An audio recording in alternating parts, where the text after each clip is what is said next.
যোৱা দুমাহৰ পৰা অসম আৰু ত্ৰিপুৰা যথেষ্ট সংখ্যক বাংলাদেশী নাগৰিকক BSF অসম পুলিচ আৰু ত্ৰিপুৰা পুলিচে গ্ৰেপ্তাৰ কৰিছে আৰু সেয়েহে বাংলাদেশৰ পৰা অহা অনুপ্ৰৱেশকাৰী আমাৰ বাবে এটা চিন্তনীয় বিষয় হৈ আহিছে আৰু তাৰ পৰিপ্ৰেক্ষিতত ৰাজ্যত সেকেন্ড লাইন ডিফেন্স হিচাপে অসম পুলিচে যি কাম কৰি আছে তাক আমি আৰু অধিক শক্তিশালী কৰি BSFৰ লগত এটা কোঅৰ্ডিনেশ্যন লৈ পেলাই বাংলাদেশৰ পৰা যাতে অনুপ্ৰৱেশকাৰী ভাৰতত সোমাব নোৱাৰে তাৰ কাৰণে আমি আৰু অধিক প্ৰচেষ্টা ল'ব বিচাৰিছো আৰু এই শৃংখলাৰ এটা পৰ্যায় হিচাপে অসমত আধাৰ কাৰ্ড প্ৰদান কৰাৰ ব্যৱস্থাটো আজি কেবিনেটে খুব কঠোৰ কটকটীয়া কৰাৰ বাবে সিদ্ধান্ত গ্ৰহণ কৰিছে এতিয়াৰ পৰা ৰাজ্য চৰকাৰৰ সাধাৰণ প্ৰশাসন বিভাগে আধাৰৰ যেটো ষ্টেট লেভেল ভেৰিফিকেশ্যন আধাৰ কাৰ্ড দিয়াৰ আগতে কেন্দ্ৰীয় চৰকাৰে ৰাজ্য চৰকাৰৰ পৰা ভেৰিফিকেশ্যন বিচাৰে আৰু এই গোটেই প্ৰক্ৰিয়াটো তদাৰকি কৰাৰ বাবে ৰাজ্যৰ সাধাৰণ প্ৰশাসন বিভাগক নোডেল ডিপাৰ্টমেণ্ট হিচাপে কেবিনেটে আজিৰ পৰা ঘোষণা কৰিছে ইয়াৰ উপৰিও প্ৰত্যেকখন জিলা পৰ্যায়ত এজন এডিশনেল ডেপুটি কমিশনাৰ আধাৰ এনৰোলমেন্ট ভেৰিফিকেশ্যন অৰ্থাৎ কোনোবা আধাৰ বিচাৰিলে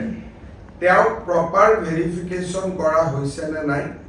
সেই গোটেই প্ৰক্ৰিয়াটো তদাৰক কৰাৰ কাৰণে জিলা আয়ুক্তই এজন অতিৰিক্ত জিলা আয়ুক্তক দায়িত্ব প্ৰদান কৰিব GAD ডিপাৰ্টমেণ্ট আৰু ADCৰ পিছত আধাৰ দিয়াৰ আগতে ইনস্পেকশ্যনৰ বাবে আজিৰ পৰা ৰাজ্যৰ চক্ৰ বিষয়াসকল দায়বদ্ধ হ'ব যেতিয়া এখন এপ্লিকেশ্যন UDI অৰ্থাৎ দি আমাৰ আধাৰ কাৰ্ড দিয়াৰ অথৰিটি আছে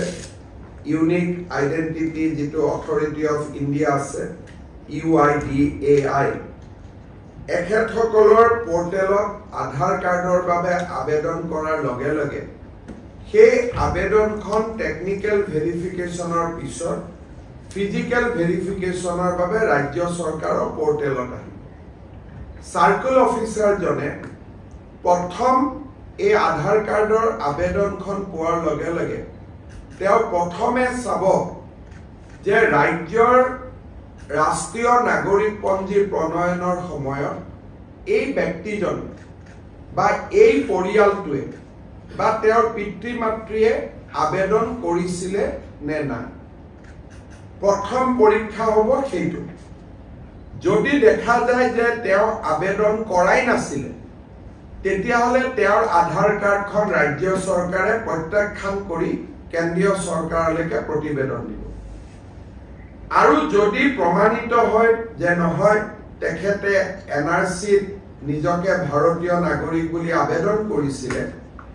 তেতিয়া আমি নেক্সট ষ্টেজলৈকে যাম আৰু যেটো ফিল্ড ইনস্পেকশ্যনৰ ওপৰত উচ্চতম ন্যায়ালয়ৰ যি নিৰ্দেশ আছে সেই অনুসৰি তেওঁলোকক ফিল্ড ভেৰিফিকেশ্যন কৰি ভাৰতীয় নাগৰিক এখেত হয় এই ধৰণে সম্পূৰ্ণ প্ৰত্যায়িত হোৱাৰ পিছতহে তেখেতক আধাৰ কাৰ্ড দিয়া যাব অৱশ্যে যিবিলাক ভাৰত চৰকাৰৰ কৰ্মচাৰী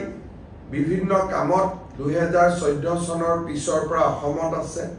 স্বাভাৱিকতে তেওঁলোক যেহেতু পশ্চিমবংগ গুজৰাট মহাৰাষ্ট্ৰৰ নাগৰিক অসমৰ এনআৰচিৰ বাবে আবেদন কৰা নাই তেওঁলোকৰ ক্ষেত্ৰত এই নিয়মটো নাহিব কিন্তু ফিজিক্যাল ভেৰিফিকেশ্যন বা ডকুমেন্ট ভেৰিফিকেশ্যন তেওঁলোকৰ ক্ষেত্ৰতো আমি কৰিম ইয়াৰ ফলত ৰাজ্যত আধাৰ কাৰ্ডৰ প্ৰদানৰ ব্যৱস্থাটো আমি অলপ টনকিয়াল কৰিব পাৰিম আৰু কোনো ধৰণৰ সন্দেহযুক্ত নাগৰিকে যাতে আধাৰ কাৰ্ড ল'ব নোৱাৰে তাৰ অন্তত আমি কিছু প্ৰতিবন্ধকতা সৃষ্টি কৰিব পাৰিম এই নিৰ্দেশ আমাৰ বহু অপেক্ষিত নিৰ্দেশ আছিল সাৰ্কেল অফিচাৰসকলে নাজানিছিল যে কেনেকৈ আমি কাক আধাৰ দিব লাগে কাক দিব নালাগে আজিৰ প্ৰায় এই এছঅপিখন কাৰ্যকাৰী হোৱাৰ লগে লগে সাৰ্কেল অফিচাৰসকলে এটা নিৰ্দিষ্ট তদন্তৰ মাজেৰেহে আধাৰ কাৰ্ড দিব পাৰিব এইটো এতিয়াৰ পৰা আৰু স্বয়ংক্ৰিয় ব্যৱস্থা হৈ নাথাকিব যেন আধাৰ আবেদন কৰিলে আধাৰ পাম তেনেকুৱা ব্যৱস্থা হৈ নাথাকিব আজি কেবিনেটে ই এটা খুব ডাঙৰ আৰু গুৰুত্বপূৰ্ণ সিদ্ধান্ত গ্ৰহণ কৰিছে আৰু আপোনালোকক মই এই কেবিনেটৰ সিদ্ধান্তৰ বিষয়ে অৱগত কৰিছো কেবিনেটে আজি আৰু এটা গুৰুত্বপূৰ্ণ সিদ্ধান্ত লৈছে যোৱা বছৰ আমি কেবিনেটত সিদ্ধান্ত লৈছিলো যে মাটিৰ খাজানা অকল ডিজিটেল নিয়মত দিব পাৰিব অৰ্থাৎ যেটো কয় প্ৰথমতে পোৰ্টেলত ৰেজিষ্ট্ৰেচন কৰিব আধাৰ লিংক কৰিব তাৰ পিছত তেওঁলোকে মাটিৰ খাজানাটো আফটাৰ ৰেজিষ্ট্ৰেচন ডিজিটেলি দি যাব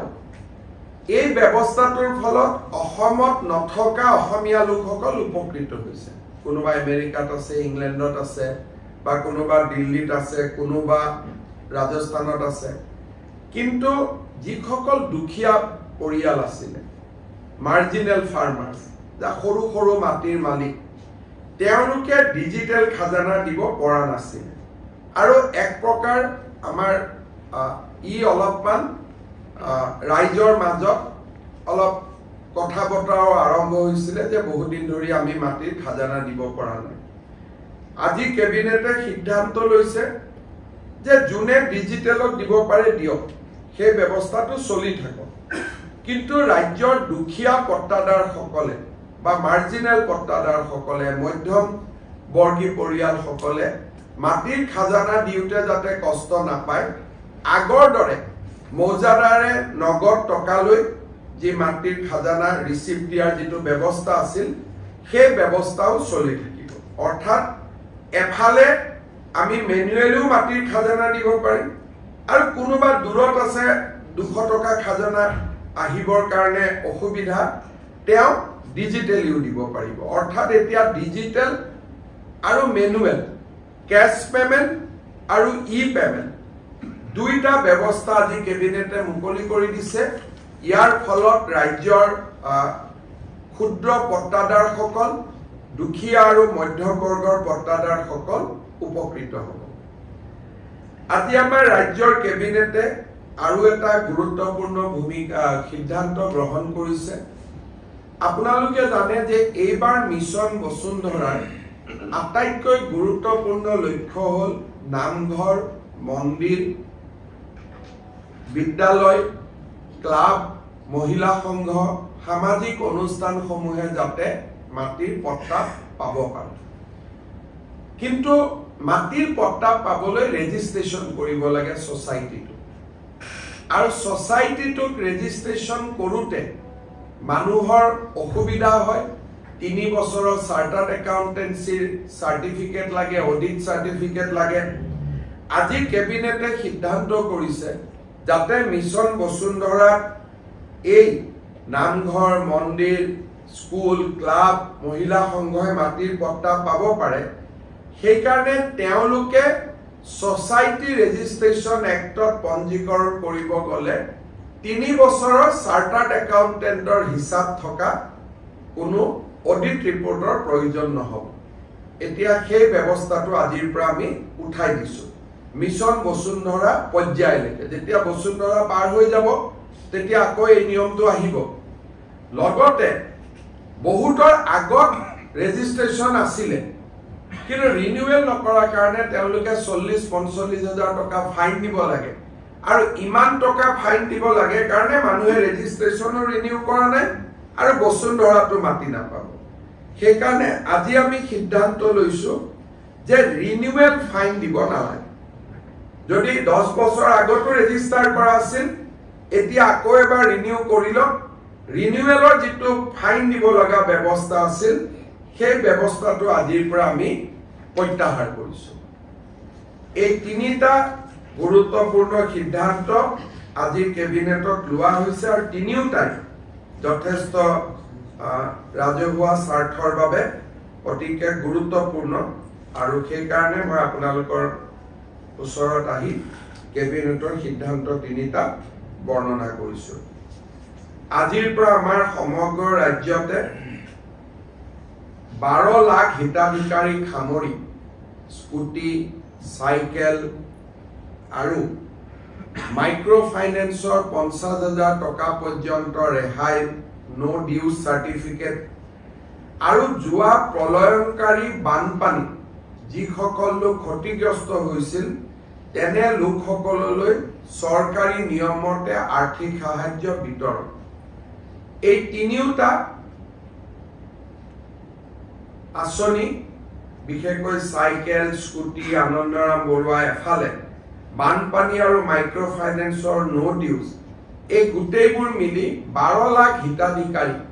আমি অহা 12 দিনত সামৰিলো আৰু ৰাজ্যৰ মোৰ মন্ত্ৰীসভাৰ সতীৰ্থসকলে এইকেইদিন জিলা সদৰসমূহলৈকে যাব আৰু এই অনুষ্ঠানত ভাগ ল'ব মূল পৰ্যায়তো যোৰহাট গোলাঘাট ডিব্ৰুগড় লখিমপুৰৰ সভাত মই যোগদানৰ বাবে প্ৰচেষ্টা কৰিম নগাঁৱতো 20 তাৰিখে যাম অহা 15 তাৰিখে আমাৰ ৰাজ্যত অতিৰিক্তকৈ 18 লাখ ব্যক্তিক ৰেশন কাৰ্ড পৰিয়াল পৰিচয় পত্ৰ প্ৰদানৰো আমি ব্যৱস্থা হাতত ল'ম সমান্তৰালভাৱে অহা 15 তাৰিখৰ পৰা 28 তাৰিখলৈকে অৰুণোদয় 3.0 অৰ্থাৎ তৃতীয় সংস্কৰণৰ বাবে 37 লাখ হিতাধিকাৰীক অন্তৰ্ভুক্তিকৰণৰ বাবে গাঁও সভাসমূহ অনুষ্ঠিত হ'ব মই যিসকল ৰাইজে অৰুণোদয় আঁচনি বিচাৰে তেওঁলোকক অত্যন্ত উৎসাহেৰে সৈতে এই গাঁও সভাসমূহত যোগদানৰ বাবে বিনম্ৰ আহ্বান জনাওঁ 19 আমাৰ প্ৰায় 22 তাৰিখলৈকে 12 দিন 23 তাৰিখলৈকে কাৰ্যসূচী চলিব আৰু ইয়াৰ পিছত আমি অৰুণোদয় সপ্তাহ 15 পৰা 28 তাৰিখলৈকে আমি চলাই যাম বা গাঁও সভা চলাই যাম যাতে আমি হিতাধিকাৰীসকলৰ নিৰ্বাচনৰ প্ৰক্ৰিয়া এখোজ আগুৱাই লৈ যাব পাৰো অৱশ্যে ষষ্ঠ অনুসূচীৰ যিবিলাক জিলা আছে তাত অৰুণোদয় হিতাধিকাৰী নিৰ্বাচনৰ কাম আমি জানুৱাৰী মাহত কৰিম 16, 17, 18 তাৰিখ তিনিটা দিন মই অসম আৰু ভাৰতত নাথাকিম ভূটানৰ ৰজাই তেওঁলোকৰ ভূটানৰ নেশ্যনেল ডেট এইবাৰ উপস্থিত থকাৰ বাবে মোক নিমন্ত্ৰণ কৰিছে আৰু সেইবাবে অহা 17 তাৰিখে ভূটানৰ নেশ্যনেল ডেট অংশগ্ৰহণ কৰিবৰ বাবে মই ভূটানলৈ যাম আৰু মোৰ ভূটান যাত্ৰাৰ সময়ত ভূটানৰ সৈতে অসমৰ আৰ্থিক সহযোগিতা বৃদ্ধিৰ বাবে বিশেষকৈ জলসিঞ্চন আঁচনি খোৱা পানী আঁচনি আৰু ভূটানৰ পৰা শক্তি আহৰণ পাৱাৰ সেক্টৰত ভূটানৰ যি হাইডেল পাৱাৰ আছে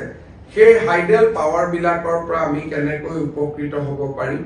তাৰ বিষয়ে ভূটান চৰকাৰৰ লগত আমি আলাপ আলোচনা কৰিম মৌজাদাৰী ব্যৱস্থাটো আমি শক্তিশালী কৰি দিম যে আগত যেনেকৈ মৌজাদাৰ সকলে টকা লৈ থাকিছিল খাজানা লৈ থাকিছিল 30% তেওঁলোকে কমিশন লয় 70% চৰকাৰক জমা দিয়ে পুৰণা ব্যৱস্থালৈ আজিৰ পৰা আমি আকৌ ঘূৰি গলো কিন্তু সমান্তৰালভাৱে কোনোবাই যদি ডিজিটেলিও পেমেন্ট কৰে তথাপিতো 30% কমিশন মৌজাদাৰ সকলে পাই থাকিব আৰু কবাত তহচিলদাৰ আছে তহচিলদাৰতো 100% চৰকাৰৰ খাজানা দিব লাগে মোটামুটি আমি খাজানা সংগ্ৰহৰ পুৰণা নীতিটোলৈকেও গলো আৰু ডিস্টেন্সত থকা লোকৰ সুবিধাৰ কাৰণে ই খাজানাটো ৰাখিলো দুইটা আমি মুকলি কৰি ৰাখিলো